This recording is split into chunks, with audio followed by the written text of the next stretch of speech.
Hello, everybody. Welcome to Kevin Plays Disc Golf. Today we have a playthrough and course review from Bellamy Park in Dover, New Hampshire. My name is Kevin, and I play disc golf.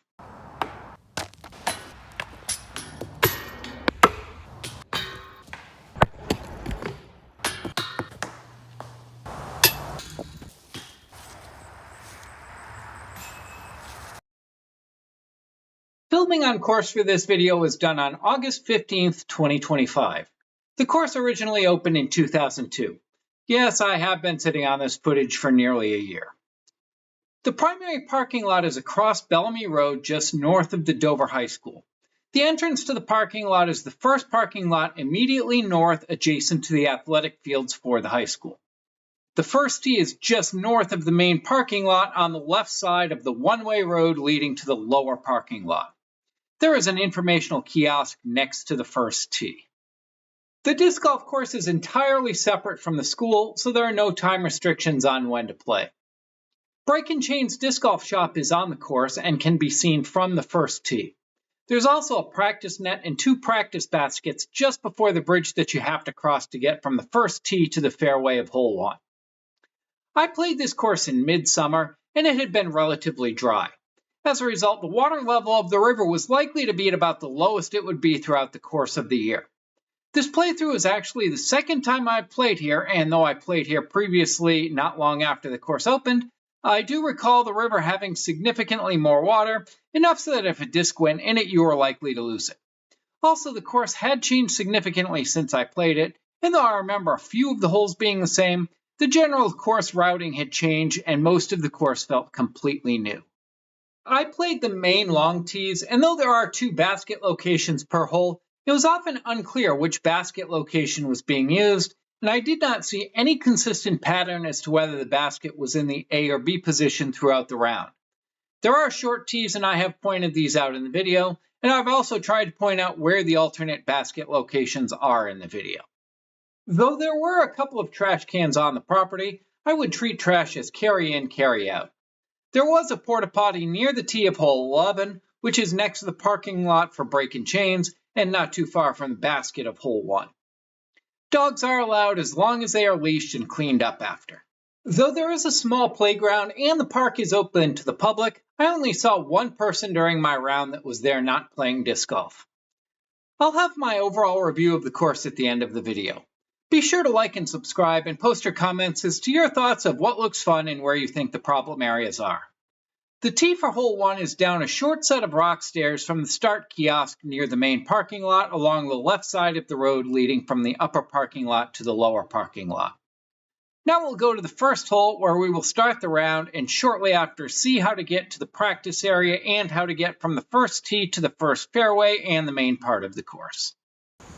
Hole 1 is a 224-foot par 3, dogleg right. The tees are all in the A position today.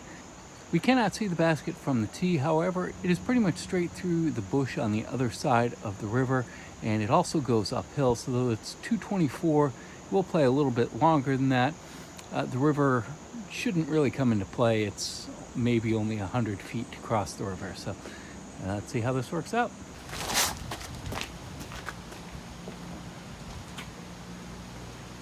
Well, I think it made it through the top of that second bush, but I think we're going to be in good shape for at least a look at a long birdie putt from there.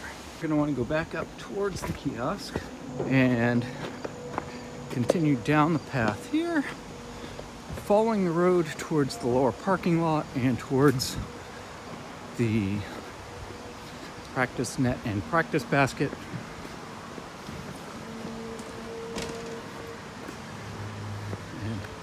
A nice little path to the left here. So we go down these stairs, hopefully not trip down them.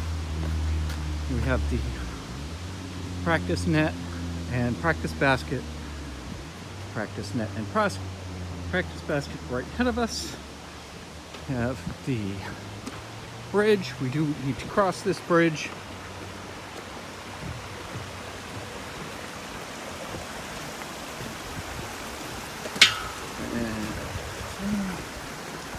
Narrow bridge, stairs, just to our right, we have the tee for hole 2.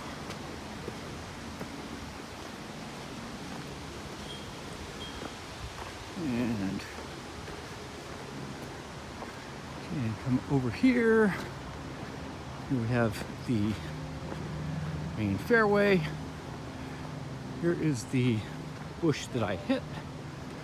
And if we look to our left, back in there we have the drop zone and short tee.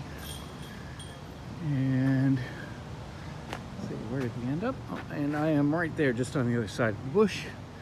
The basket is behind that large pine tree on the right. Here we can see the basket just behind that large pine tree and to the right of the bush. And we'll see how this works.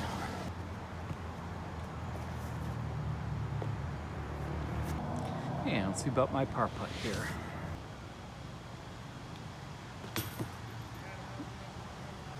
Starting out with a 4. If we look to the left from the basket of hole 1, we can see the Break and Chains Disc Golf Supplies shop. They're open Friday, Saturday, and Sunday, and it is on the lower level, so you'll want to go underneath that little porch, and that door is going to be the entrance to the shop. To get from the basket of 1 to the tee for 2, you'll see at the base there's a nice little arrow pointing in the direction to the tee, and we want to go back towards the bridge that we came across. And if we go continue right over here, we turned right at the end of the bridge. You can see the bridge there. Just in front of us, we have the tee for hole 2. Hole 2, I believe the tee is in the B position here. We can see the basket from the tee, but it is difficult to pick out.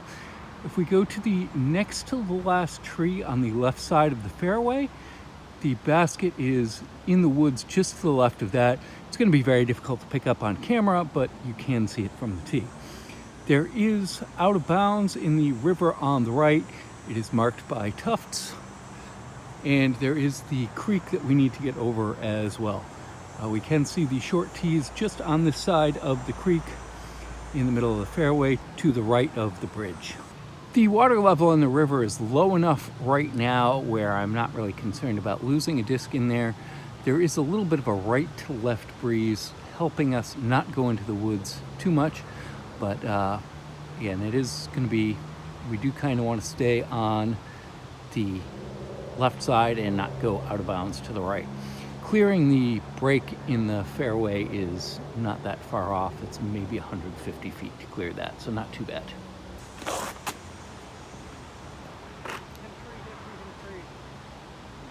And that is right smack dab in the middle of the river. I could see where it went in, so again, disc isn't lost, but going to be a little uncomfortable getting there.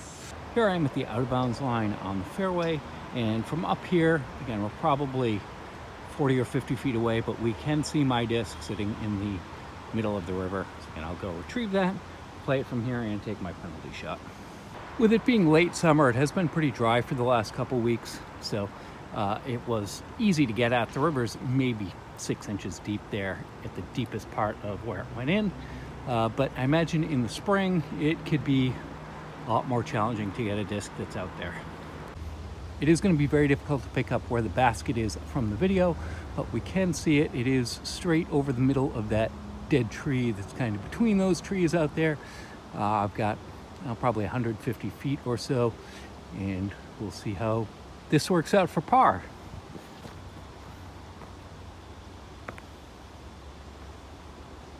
Brand new disc, first throw for that disc, and I've probably got 20 feet for my 4. Let's see if the putting practice helped.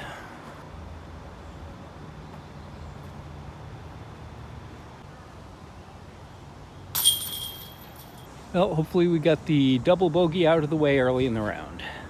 To get from the basket of 2 to the tee for 3, we see the arrow on the bottom. I want to turn and go back along this little path here. And there we go.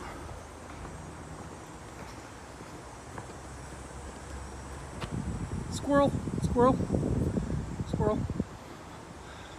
And here we have the tee for hole 3. Hole 3 with the basket in the A position is a 242-foot par 3, dogleg right at the end.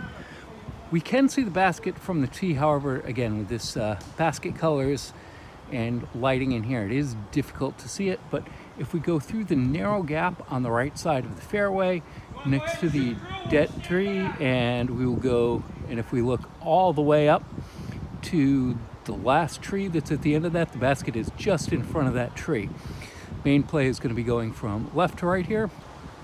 Yeah, the key here is, again, there's a pretty big line of trees that we need to somehow get through on the right side. So just kind of throw it straight through the gap and have it go right and hope we miss the trees, or take a kick and go to the right rather than the left.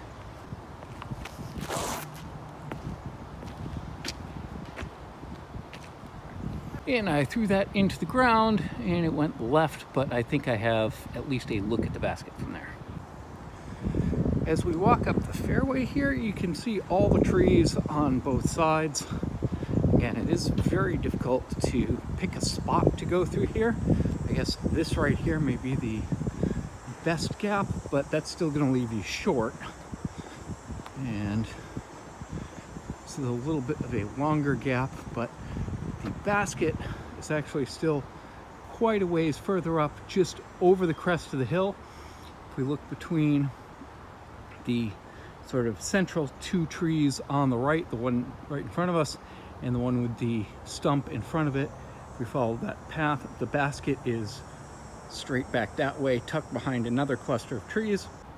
I'm about 40 feet off to the left here, but I think I have another clear gap, so it's going to be a long forehand shot to get there, but possibly at least should be able to get close.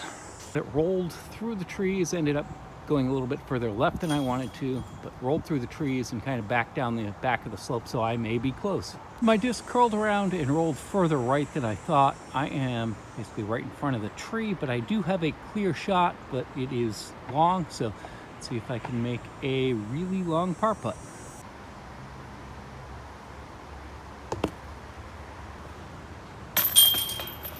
At least I gave it a good bid. Something else to note on this hole is that, again, it does slope down quite a bit, so if you get a roll away, there is potential to end up 30-40 feet away from the basket downhill, mostly as you're coming over the crest of the hill, straight back to the right and to the left.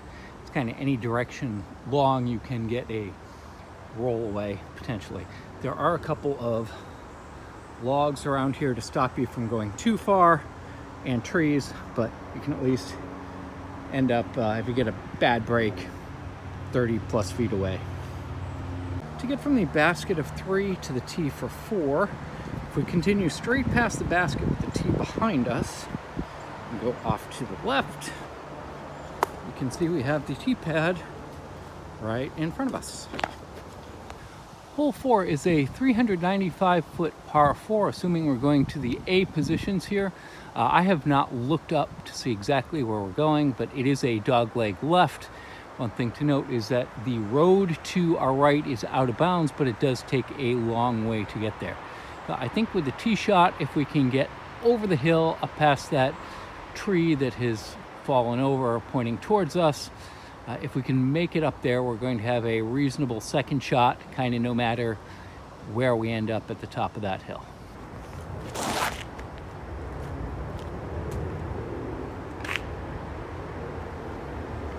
Didn't make it all the way up the hill, but made it a good chunk up the way, even though looked like it was going right. Had a good tree kick to get us back in the middle of the fairway. Mental note of where to go. So from the tee, where we're going to want to aim, we're looking back at the tee. This is the tree that's kind of one of the more prominent ones on the left side of the fairway, right to the left of the downed tree. And we are directly in the path to the basket, which, again, it's very difficult to see from here, but if we look through the largest gap in all of those cluster of trees that are lit up over the hill, and it is just on the left edge of that gap of the cluster of trees up beyond there. Here we are in the middle of the fairway at the bottom of the first valley. I'm about 20 feet to the left of here. We can see the basket from here, or we can see the top half of the basket. It is just to the right and underneath the tree that is crooked, that is kind of a little bit off in the distance. But if we look under that tree, pretty much directly under the knot where it takes the first 45-degree bend to the right, the basket is pretty much directly under there.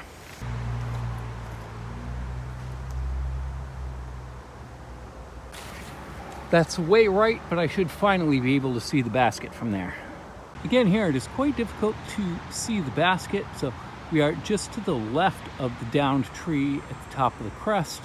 And if we see the most lit up tree, smaller one directly ahead of us, not the two super bright ones, but if you go between those, there's the one directly in the middle that is fairly brightly lit up. The basket is just to the left of that. I can see it from here, but again, it's over the far crest behind some other trees. That's kind of where we're going to want to end up. The white tees are just off to our right here at the top of the crest.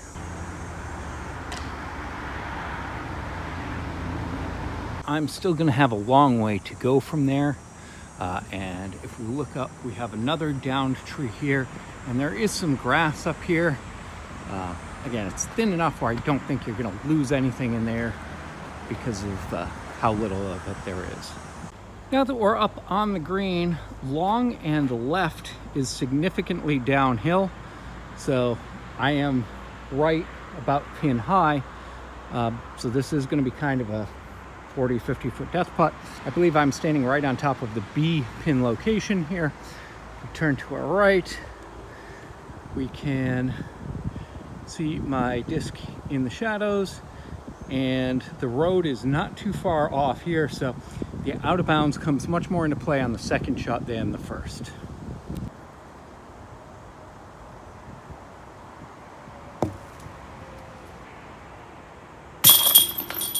And we'll take our bogey 5 here.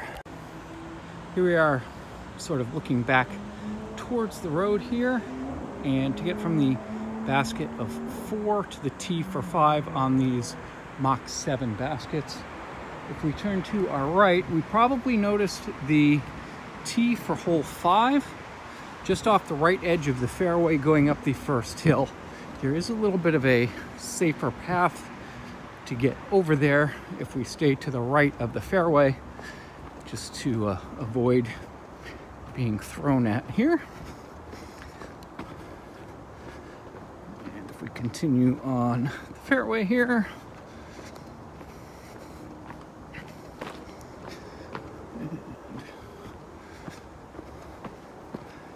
up this little crest. Now once we get to the crest of this hill, if we turn to our left a little bit, we can go down the hill, and we have the tee for hole 5 right in front of us. And again, just for a little perspective here, we turn a little further to our left. That is the large downed tree we can see off the tee of hole 4. There is protective netting here, which is nice because this is a high target zone for bad throws off the tee for 4. Hole 5, the basket is in the B location, is a 447 foot par 4. It is dead straight ahead, so we have this little creek right in front of us, which we don't need to worry about too much. Even if there's water in it, it's maybe 75 feet to clear it at most, even if it would be in the wettest part of the spring. And there's a nice bridge that we can cross to get over that if it is particularly wet. Right now it hasn't rained except for one day in maybe the last 3 weeks, so it has dried up significantly since the beginning of the year. The basket is straight ahead. It is across the secondary dirt road, tucked into a cluster of trees. If we look at the tree that is lit up right, if we look at the tree that is most brightly lit up straight ahead of us, way out in the fairway, the basket is in the direction of just to the left of that, but it is way beyond that. So this is kind of a get it up there and throw it as far out there as you can. There is another basket off to the left when we get to the crest of this hill. That is not the basket we're going to. The one we're going to is straight ahead and pretty difficult to see until you're within about 150 feet of it. I do have a little bit of a tailwind here, so we'll see how far we can rip this one.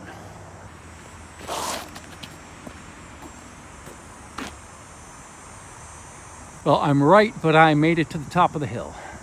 Here we are at the crest of the hills, just to the left of the white tees. I'm just ahead and to the left of here.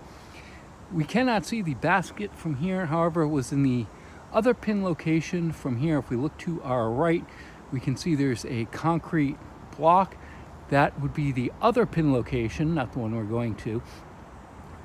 The pin location that we are going to is, if we look at the pine tree that is brightly lit up, sort of next to the right of the double pine tree that splits going up.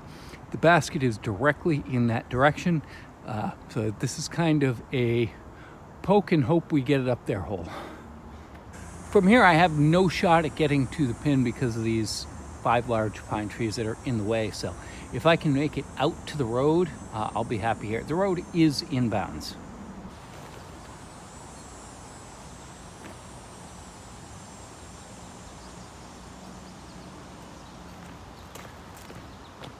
Well, I'm just short of the road, so I can made it through the trees. And yeah, that absolutely 100% was, yeah, that's the gap I was going for, sure. Here again, I'm not sure how well that the basket's gonna show up on video, but it is straight ahead, directly between the 2 trees that are kind of on the right, that are directly in front of us on the patch on the other side of the road. We'll see if I can get this close and finally make a par for the round.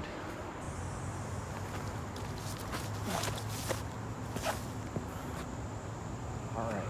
Finally, that should be an easy drop in for par. As we're up at the green here, we can see there is the other pin location of the fence. And if we look in here, once we get past this cluster of trees, it is more open on the right side than trying to go straight up the middle. And we have a tree right behind the basket. So we'll see if I can make this putt for my par. Hooray, finally got a par. To get from the basket of 5 to the tee for 6, you can see the arrow on the bottom. If we go straight past and over to our left, we have the tee pad for hole 6. Hole 6 is a 223-foot par 3. The basket is in the A location today. Here we have 2 options. We can either go left or right. Where the basket is, we cannot see it from here, from this height, but if we're standing up about 5 feet to the right of the basket, or if that bush between here and the road was not in the way, if we look between the 2 lighter color trees that are across the road on the left side of the right gap, there's another large pine tree off in the distance. The basket is directly on the path to that larger tree. We do have 2 options. We can either go left or right here. I think both are viable, and neither of them is particularly good. So it kind of depends on which way you want to play it. Based on the way that I throw, I'm probably going to take this left gap here and hope I miss those large trees, and hopefully it'll hyzer back to the right.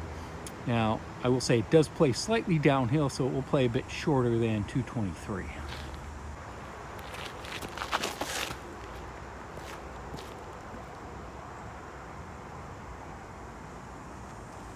I didn't hear it hit anything.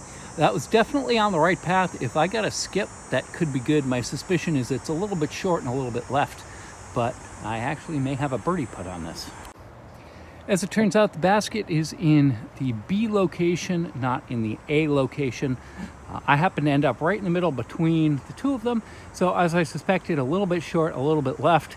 This is probably a 40-foot birdie putt.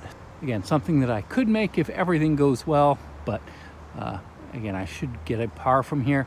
We can see if we look way to the left, the other pin location on top of the wood blocks. So it's at the very left edge of the screen here. That should be another par from there.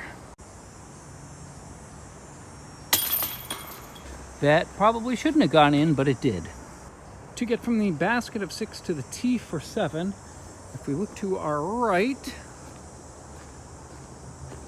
over here, we have the tee box and tee pad for hole 7 directly in front of us. Hole 7 with the basket in the A position. This is a 238-foot par 3 straight ahead. We can see the basket from here. If we look just to the right of the largest pine tree on the right side of the fairway, there are some other trees off in the background. If we look just to the right of that, through that narrow gap, the basket is way off directly in the distance here. If we're standing on the tee, that pine tree is going to be in the way. So the more obvious gap here is we kind of want to play this as a left to right shot. That's where the bigger gap is. And again, like many of the holes here, it's just kind of pick a path that you want to go through and hope you hit it and hope you can end up close to the basket.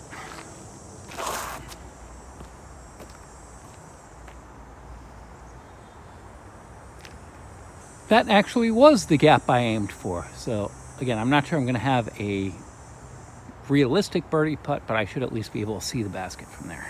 This basket is actually in the A basket placement. The B basket placement is just to the right through the right gap here. We can see one of the blue tufts that marks the 10-meter boundary for the current basket. And if we look to the left of that, we can see the lock on the ground and sort of that little open area there. However, the basket that we are going to is the next gap left of there. So this actually ended up not too bad. Again, probably 50, 60 feet from here, but this should be at least an easy 3.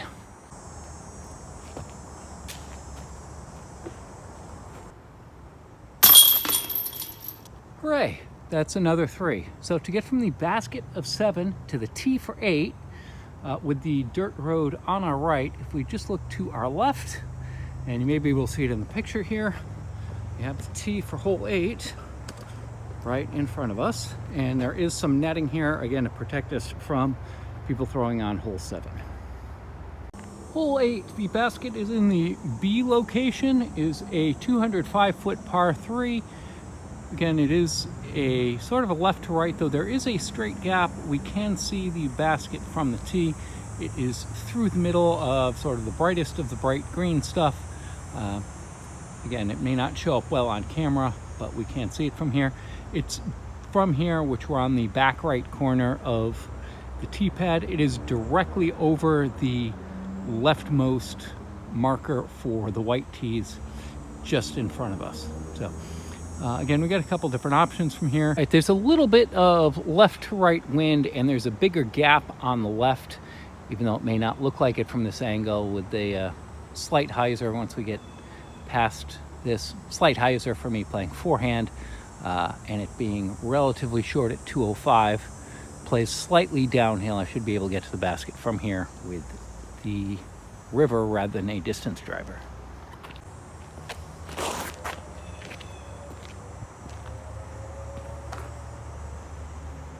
And that ended up short right. Looking back in the direction of the tee from the green here, you can see here we have the greenery in front of us. What we could not see and is not marked on the tee is that we do have this creek that is to the right of the fairway, and I am at the bottom of that creek down there just to the left of the bridge, and the basket is kind of on the edge of the creek. This is the same creek that we take the large bridge over on hole 2, so you can see the hole 2 bridge in the background there. Again, here it's been quite dry, so it's not a problem, but if it has been very wet, then that creek may have water in it. Even where I am ended up would probably still be dry, but kind of hard to say. Again, here looking at the green is if you're looking at it from the tee, the ground does slope pretty steeply from left to right, and there are a lot of roots here as well. So it is quite possible if you're going for the basket, it could very easily kick off one of these roots and go right into that creek. And this is a bit of a death putt. Again, if I hit the cage and get a bad roll, it is very easy to end up back at the bottom of the creek. So let's see how this works out, and hopefully I don't do that.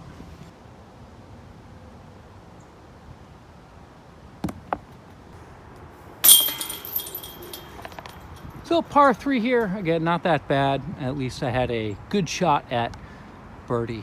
Something else to note is there are a couple of the circle 1 markers that are actually on the other side of the bridge to give you an idea of how close that creek is to the basket in this position. To get from the basket of hole 8 to the tee for hole 9, if we go to our right and go across this bridge over the creek, and just on the other side of this creek we can see a couple of the circle 1 markers for hole 8. And from here we need to continue up this hill, and at the top of the hill, if we take a right, we end up at the tee for hole 9. Hole 9 is a 204-foot par 3. We can see the basket from the tee straight ahead. It is an elevated basket on top of a couple of little stands here. The white tees we cannot see from here, but are at the bottom of the hill on the right if we go directly off the front of the tee pad. Here we have a little bit of right to left wind, has been the direction that it's been going all day. So here, backhand would be a better option if I had it. However, I don't, so probably a flex forehand is how I'm gonna want to go here. We do also have the creek crossing that we need to get over. It is not marked as out of bounds, and again, it is dry enough where we're definitely not going to lose anything in there. The wind has shifted a little bit to being behind us, so we'll try this and see how this works.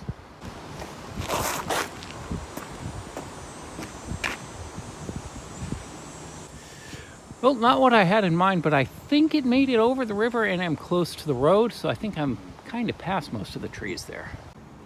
All right, so I actually ended up just long of the basket and I am within circle 1. I think this is the closest I've been to birdie today.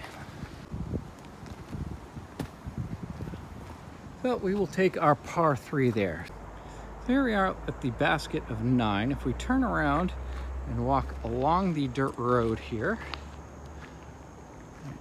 move up a little bit, just over the creek, and we have the tee for hole 10 right in front of us. Hole 10, I believe this is to the B basket, is a 242-foot par 3, significantly uphill. We can see the basket from the tee if we look at the 2 larger trees that are kind of in the middle of the fairway gap. Just to the left of the rightmost tree up on top of the hill, we can see the basket off in the distance. So again, a narrow gap to get through. I think this is kind of more of a toss it further left and hope we make it through some of the smaller trees to get up to the basket. But this one looks like if we get a 3, we're going to be pretty happy on this one.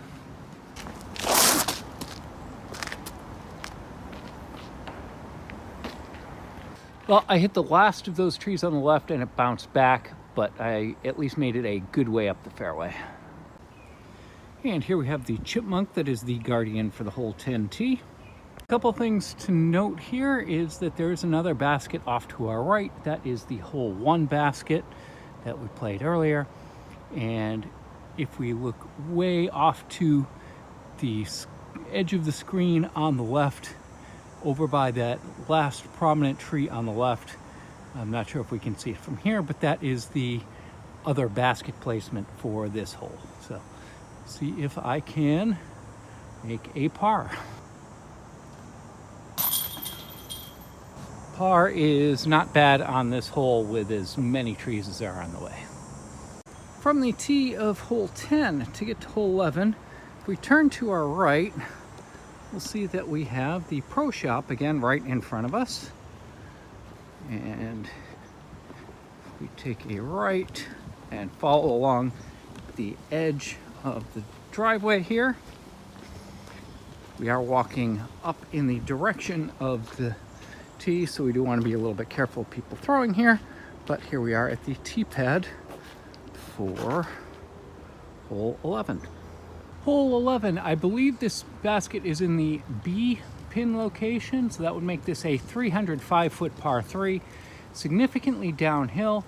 The sort of gimmick here is that the river is right behind the basket. So we are on a little stair platform that is about 5 feet above the ground.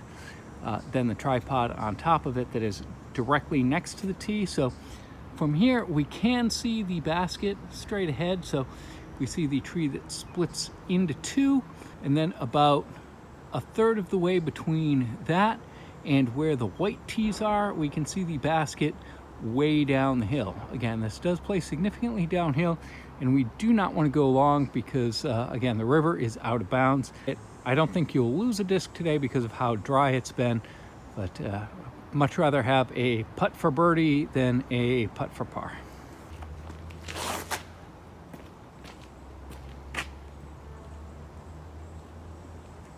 So I think that's going to end up short and right, which is not a bad option for where to be.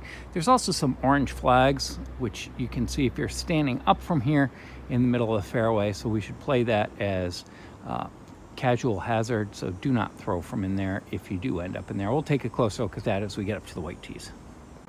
All right, here we are at the white tees, and we can see that those orange flags marking which would be casual hazard, and the basket directly above that, right behind it. So as of right now, there's about 15 feet behind the basket, and then the ground drops down, and then there's another 20 feet or so before you get to the river. So although it looks like a bit of a death putt, it's not as bad as it could be. Although again, I'm guessing in the spring that the water is going to be much higher in this creek. I have a vague recollection of playing this course many, many years ago, and the water being much higher than it currently is. So even if I make a run at this and miss, I'm not going to lose a disc, or probably not even go out of bounds if I completely whiff and roll away. One thing I will point out is the short basket is just in front of this cluster of trees. Be able to see that as well. So there's not a whole lot of difference between the short basket and long basket position, aside from the danger of ending up over the cliff and in the river.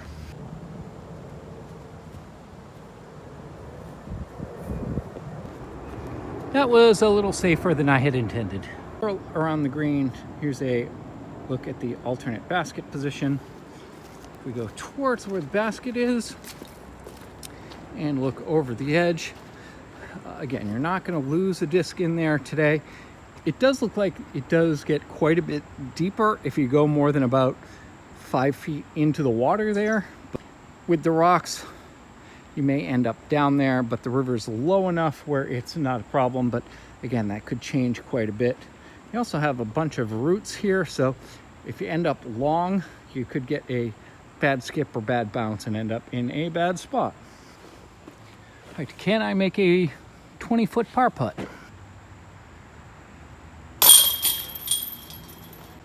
That's a little bit less than 20, but yes.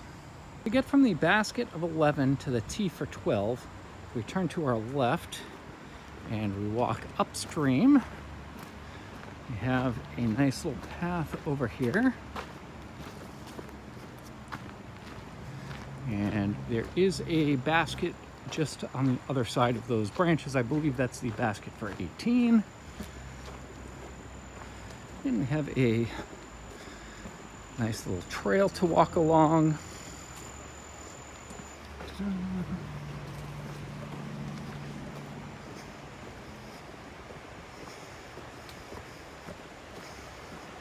And this actually has turned out to be a Beautiful day. I was expecting it to be a bit hot and muggy here, but being in the woods with a slight breeze, it's been quite comfortable. Here at the end of this path, we have the T4 hole 12. Hole 12, the basket is in the B position, so this is a 306-foot par 4. Again, what's kind of the big deal here is that you have that narrow gap of pine trees up yonder, and that's where the white tees are as well. The river to the left is out of bounds. We can sort of see the basket through the tee from here. There's the cluster of 4 pine trees that mark the left edge of the gap. Right through the middle of the middle 2 pine trees, we can see the basket through that, at least partially. So that's where we end up. So it's straight and then sort of bare right a little bit.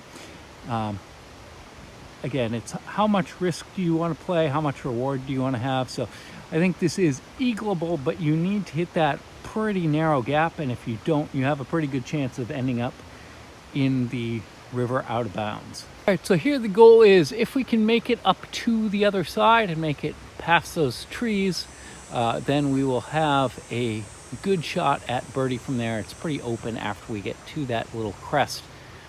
Even if we end up kicking right, we should still be in okay shape. So again, try and get up there, just don't kick left, which as a right-hand forehand player, this is one where that helps me out here.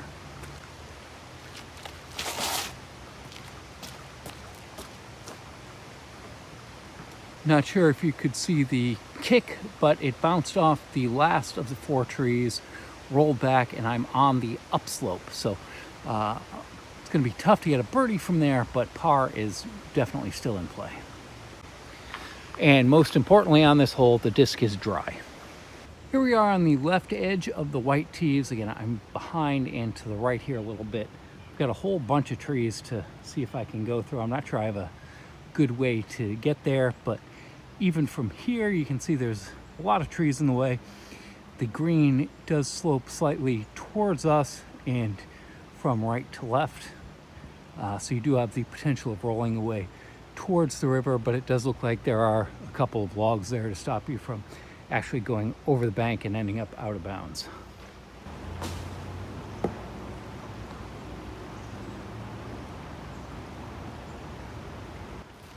Well, I didn't have much of a shot from where I was, so it was basically throw a super overstable disc and hopefully not throw it into the river. So hooray for nukes. All right, for my third shot, I'm just short and to the right of here, but I finally have a look at the basket. So hopefully I can get this close, and a drop in for 4 would be pretty good here.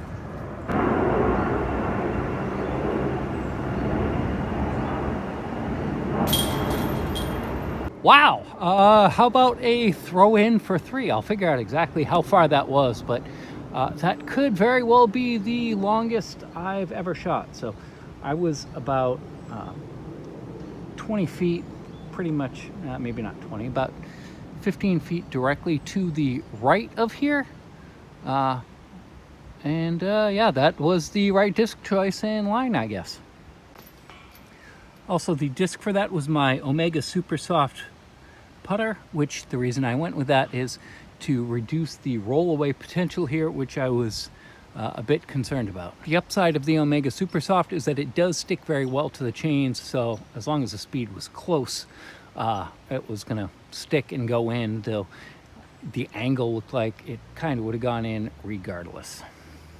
So just as an estimate, that was 35 paces, so about 105 feet away, which is the first time I've ever made anything in a basket from over 100 feet. So hooray! So to get from the basket of 12 to the tee for 13, if we continue past the basket and move up the hill, and on top of this little platform structure, we have the tee for hole 13. Hole 13, I believe the basket is in the B pin location at a 356 foot par 4. We can see the basket from the tee if we look to the right gap that is sort of to the right of the main fairway and look up off in the distance. We can see the basket way at the end through that gap of trees. There is another tee just below and to the right of us. That is the tee for hole 18. So we just do want to be a little bit careful of people there playing. The main path here does go from left to right. So there's less of a chance to hit somebody there, but with a bad tree kick, we could end up down there. So again, this is going to be sort of throw it out there as far as you can and hope you miss the trees.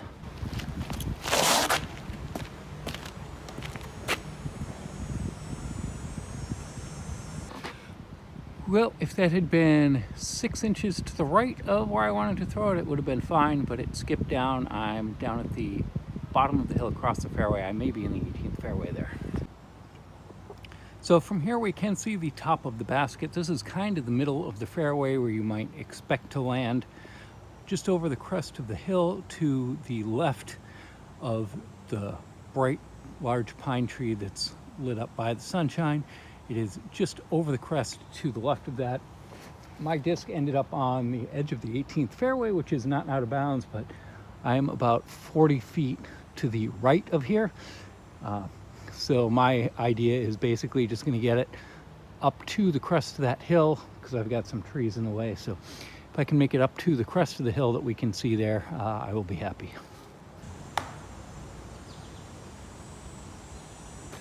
Not ideal, but back up more or less where I should be. Here we can see the basket directly over the top of the short basket, which is on top of that little log pile. I'm a bit ahead and to the right of here. And it looks like there's a big cluster of trees around and some brush behind, so long is kind of bad here. So again, if I can do what I did on the last hole, I would take that.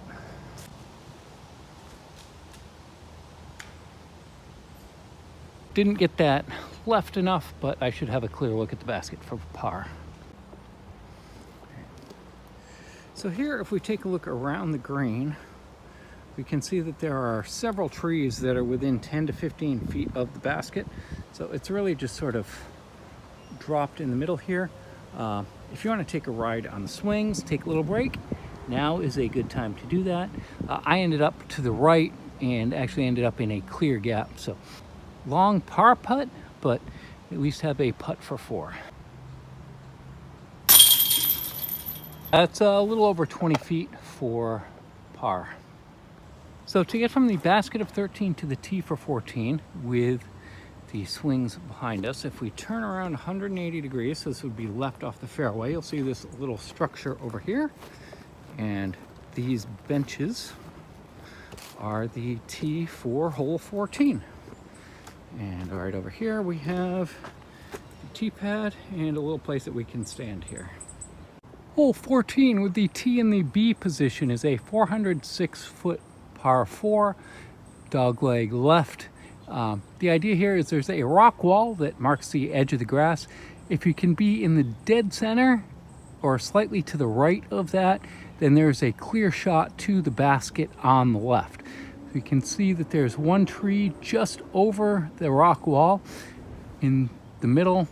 If you're to the right of that, then you'll have the clear shot at the basket.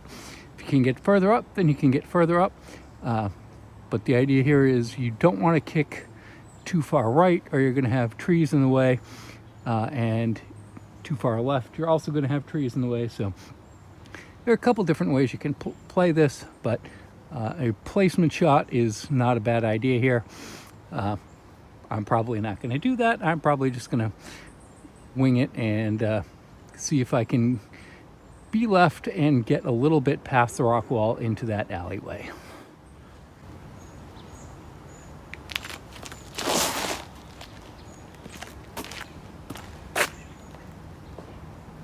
Well, I popped that up in the air, but it did end up on the right side, so I should actually have a clear shot at the basket from there. So here I am on the left edge of the fairway. If we sort of put the angle here, I do have a clear shot at the basket. It is a narrow gap, but it is a gap that is possible to hit. So again, tunnel shot from here, but straight ahead, and we can see the basket straight ahead down the main part of the tunnel. Again, you may not be able to see it on camera because it doesn't show up very well, but straight through that main tunnel is where we want to go.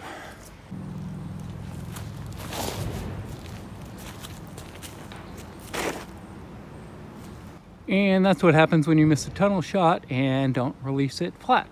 Also, from where we were, if we turn directly to our right, we can see the white tees. We can actually walk over in here, and we have a bit of a wider gap, but we don't have a clear look at the basket from here. So we need to go from the white tees straight and then left to get to the basket. My disc did kick far enough forward and right enough where I have a clear shot to the basket. If it was actually to go further ahead and to the right, it does open up quite a bit. These few trees right in front of us are the last line of trees before we get to the basket, but I am close enough to be in putter range here. Long jump putter range, but putter range.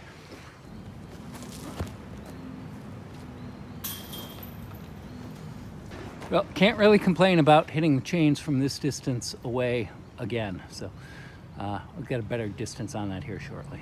That was 34 paces, so again, over 100 feet hit the chains. This one didn't drop in, but again, can't complain about my accuracy from that distance today. So here we have a par putt coming back. Hooray, another par 4. To get from the basket of 14 to the tee for 15, again, many of the baskets have this arrow at the bottom. If we follow that and go up the hill, go up a little further here, and right up top here, we end up at the tee for hole 15. Hole 15, the basket is in the A position, which is a 198-foot par 3. Dogleg left. We cannot see the basket from the tee, but it is tucked in to the trees on the left. It is more or less in a line with, if we look at the first large pine tree on the left side of the fairway, just to the left of that there is a gap, and through that gap, way off in the distance, there is another pine tree. The basket is in the direction of that pine tree that is in the middle of the gap. As you can tell by looking at this, there are not a lot of options as far as where to go or how to get out there. Me normally playing forehand, this is not a good hole for me, as if we go way right, there is a lot of tall grass, brush, and deep spots. This is the first place I've looked at where I say you could actually lose a disc out in that stuff, even with it out getting wet. And so this is going to be a tough one for me to figure out exactly what I'm going to do. The other tee placement is in line with the bush that is brightly lit up in the fairway on the right side, and it is out past that. Again, there is no basket there, but the danger there again would be that you could end up in that very thick, deep brush, which would be bad. All right, I'm going to try and play this as super Anheuser forehand through the gap on the right, and just hope I don't kick off a tree and end up going further right.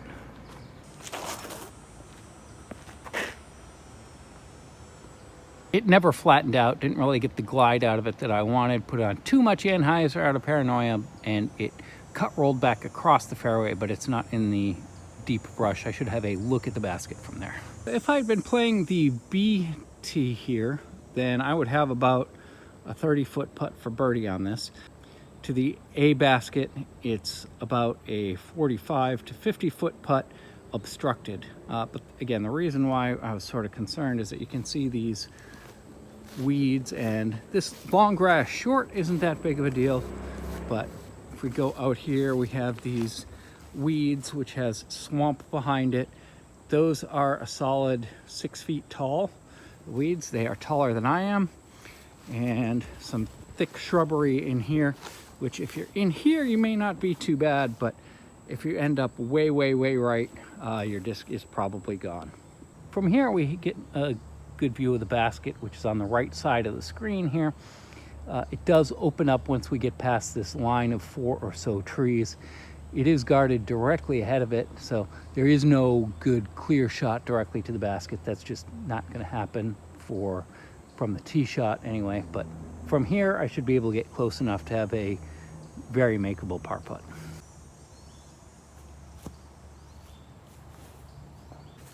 And with no direct path to the basket, I will take that. To get from the basket of 15 to the tee for 16, we can follow the arrow to the left at the bottom of the basket and walk across this little fairway section. And here we are at the tee for hole 16.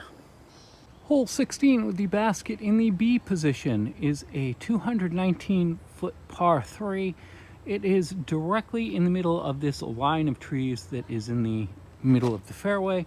The basket is more or less in line with the smaller tree that marks the left edge of the right fairway straight ahead, and we can see the white tees to the right. We can actually see the basket from the white tees, but there is not a good path to get there. We have a couple of different options. We can either go down the path to the right and throw a backhand hyzer late, which will get us to the basket, or we can take this gap on the left and sort of play plinko and hope we get through there. I don't like any of these options, so I'm going to try left gap hyzer and see what happens.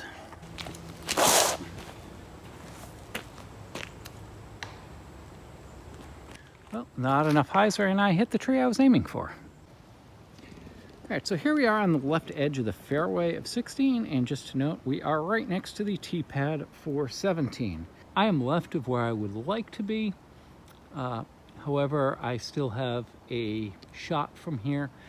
So for the basket, again, these baskets are not easy to see, but if we look through the small tunnel of small trees on the left-ish side here, we can see the basket through there. That's not the gap I'm going through. Hyzer through the main gap is definitely going to be the safer play here.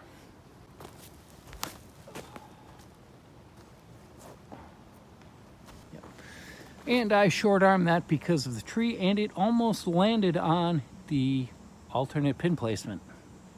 From here, we get a good look at the green and the alternate pin placement and where my disc is.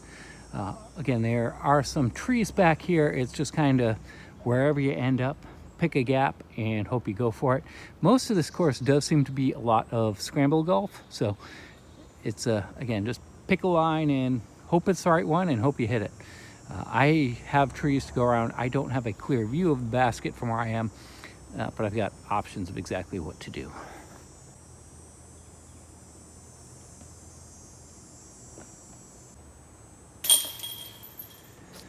Yeah, we'll take a 4 on that one.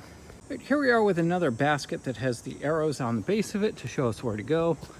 Again, we may have noticed this coming up the fairway, but if we go to what would be the right side, looking back at the tee, going over towards the river, and continue on along this edge, just in front of us, we have the tee pad for hole 17.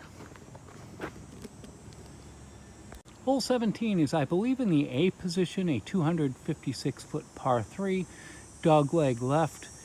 From here, if we know exactly where to look and exactly what we're looking for, we can see the basket. If we go not with this bright tree that is leaning over about 10 degrees to the right over the fairway, but if we look way off in the distance, there are 2 other trees that are brightly lit up in the sun through this nearest cluster of trees. Between those 2 trees is the basket. Now, there's no way you're going to get there, so the main play is going to be play this as a dog leg right to left, and hopefully you can get up there. The white tees are just ahead of us on the left in that little gap next to that short dead tree. and the pine tree next to it. We can see one of the white tee markers there, and that provides a straighter shot, but there's not any good way to get over into that alley from the long tees. So again, this is as a forehand player, this is really not where you want to be. The river is to our right, and I believe that is out of bounds. If not, we should play it as out of bounds, though it is a bit of a ways to get there.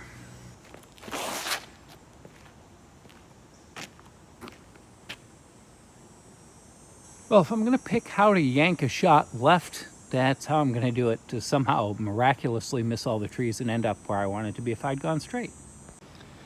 Right, so if we look to the right here, there are actually red out of bounds tufts marked for out of bounds, so we don't want to go over the cliff into the river, so that would be a penalty if we go down there. And here is the gap that we wanted to make it through. Again, long look at birdie from here, but if I can get this close and take a par, I will be happy with that. There's a lot of trees right around the baskets.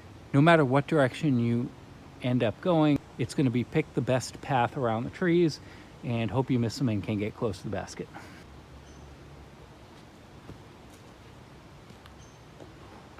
That was right on line and a little bit short for almost another metal hit from way far away. And for the first time this round, we have a drop-in POV putt for par. Hooray. To get from the basket of 17 to the tee for 18, you see we have the river in the background there, so we want to take a left, walk up past here, and here we have the tee for hole 13. So we're walking directly past the tee for 13, down the hill, and not too far past this at the bottom of the hill, we have the tee for hole 18. Hole 18, I believe the basket is in the B location. This is a 436-foot par 4. Dogleg right. It is straight for most of the way out there, but if we see the distant tree off the right edge of the fairway, not too long after that there is a gap before a bush that we need to go in to make a hard right-hand turn to get to the elevated basket that is at hole 18. It is the one we could see earlier on the walk from hole 11 to 12, but this first tee shot, this kind of plays counter to what I want to do and make it at a narrow gap, but for a right-hand backhand player, little bit of anhyzer release, little flex shot will get you up past that split branch large pine tree that defines the left edge of the fairway, and if you make it up past there, you have a reasonable shot at birdie. Maybe this is the shot for the D4 with the hyzer flip.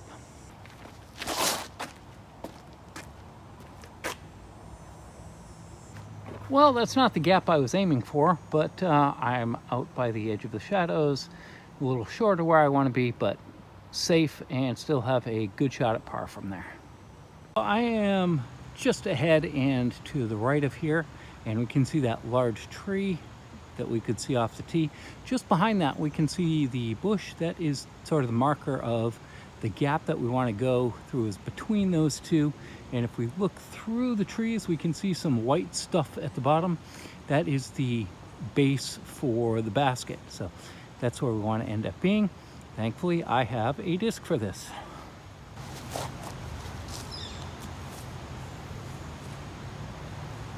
A bit inside of where I wanted, but I should be able to see the basket for birdie from there.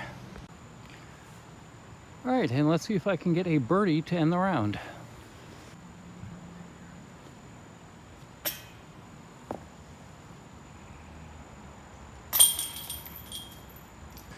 No birdie, but can't complain about taking a par like that.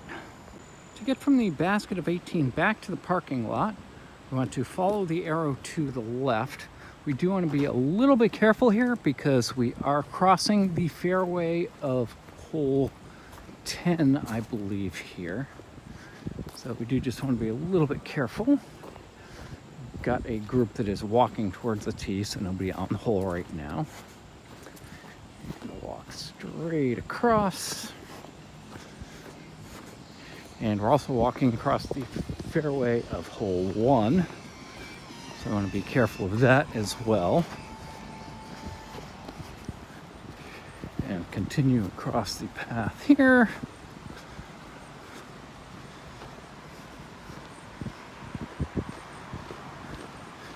Again, here we have the tee of hole 2. Just before we get to the tee of hole 2, we want to take a right across the bridge.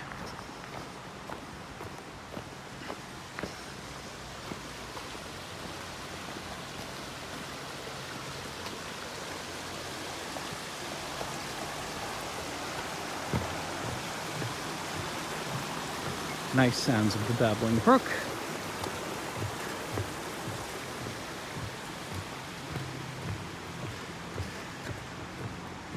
And here we are back in the practice area.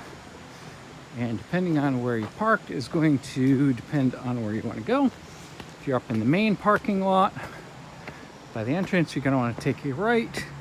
Or if you're in the lower parking lot, you want to take a left. Though there were no active upgrades that I saw at the time of filming, the course is well maintained and it has been in place for long enough that I don't foresee any of the tee or basket locations moving significantly anytime soon. The thumbnail for this video is from the tee of hole 12. This hole gives a good idea of much of the course with a very narrow gap to hit, the creek on the left that comes into play on several holes, and a limited view of the basket from the tee. My favorite hole is hole 8. This hole does a good job of providing risk-reward options and has an interesting, though not overly punishing green. Given that the water level was low when I played, this may be a lot less fun if you end up in the creek during the wet season, but keeping the water as casual water and inbounds does reduce the impact of this issue. My least favorite hole is hole 3. On a course that has a lot of poke and hope shots, this is the most poke and hope of them. Though there is a very narrow, clearly defined path straight, to get from the tee to the basket requires going right through a line of trees that have narrow gaps and are unevenly spaced. This is a hole that doesn't feel good even when you end up next to the basket, as doing so feels more like luck than skill. The first and last holes are critical for introducing the course and leaving the last impression at the end of the round. Hole 1 is a great starting hole, though it would be better if you could see the basket from the tee, which you cannot see if there are leaves on the trees. The over-the-river shot is not particularly daunting, with the elevated tee and short distance to cross the river, but it's a good confidence boost to start the round in the likely event that you do make it safely across. Hole 18 is another one of the better holes on the course and is a good end to the round. With a good tee shot and a good approach, birdie is possible, and it always feels good to end the round with a birdie. With the raised basket, even a par here feels pretty good, and as long as you can land your tee shot in one of the wider fairways on the course, you'll have a realistic par opportunity. Course navigation here was like solving an easy Sudoku puzzle for the second time. Though you may not know exactly how to proceed, generally if you pick the route that makes the most sense, you'll at least end up making progress in the right direction, with several instances of, I remember seeing that before, so that you either remember a couple of numbers that go in places that you haven't logically solved yet, or pass by a tee or basket that you'll have to end up at in the near future. In general, course navigation is pretty easy here, even though there are a lot of baskets that you can't see from the tee. The likelihood of losing a disc is, for the most part, directly proportional to the amount of water in the river. As the water level was low when I played, the only real place on the course that I was concerned about losing a disc was long and right on hole 15. If the water level was at the volume that I vaguely recall from 20 plus years ago when I played, that would be an issue on holes 2, maybe 8 and 9, 11, 12, and 17. Hole 1 would not be a big concern even with the deeper water, though I may be more likely to throw conservatively straight across the river rather than being more aggressive in going for the basket. Tee pads are pretty good for the main tees, being concrete slabs that are consistent in size and grip throughout the course. Though they may not be optimal, they were fine, and I didn't really think about them as I was playing, which is a good thing. The signage was good as long as you know what to look for. The single biggest improvement that I would recommend here is to come up with some way to distinguish exactly which basket location is being used on any given hole. There was no indication of this that I could find, and I did search after the round as well as during, and even if the locations have been updated on UDisc, this is not particularly helpful as the lack of distinguishing features through the trees combined with the inaccurate distances on UDisc and the relative closeness of the basket locations to each other make it difficult to tell which is which. This is compounded by the difficulty in seeing the baskets that you can see in and out of the shadows in the woods, and the number of holes that you cannot see the basket from the tee on. The baskets were DGA Mach 7 baskets. The orange banding and pole inside the chains does make them significantly easier to see in person than in the video, and they do catch well. More orange would be better for visibility, but it is not as bad as the playthrough may make it seem. Though this is not a great course for brand new beginners, I think it is a good course for anyone who has a basic grasp of what disc golf is to improve their game on. Though you do have to go into this course with the attitude of knowing that you'll hit several trees during the round, and some of those tree hits could turn good throws into bad as a result. My overall course rating is that I would be willing to drive 1 hour and 40 minutes to play this course for the first time, and 45 minutes to play this course again. There are some holes here that are unique and are fun holes to play, but there are also several holes that have poke and hope shots that make it feel more like you hope you get a lucky tree bounce rather than you feel good about throwing the disc well, even if it's on the exact line that you want to take.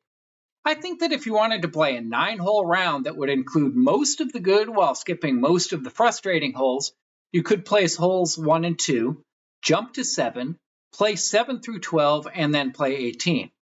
Part of the issue in repeating this course is that there are other better courses relatively nearby. Squamish is one of my favorite courses in New Hampshire and is about 15 minutes away, and as of the time of release of this video, I have not played either Salmon Falls or Ledgewood, but both are higher ranked on UDisc and within a half an hour of Bellamy Park.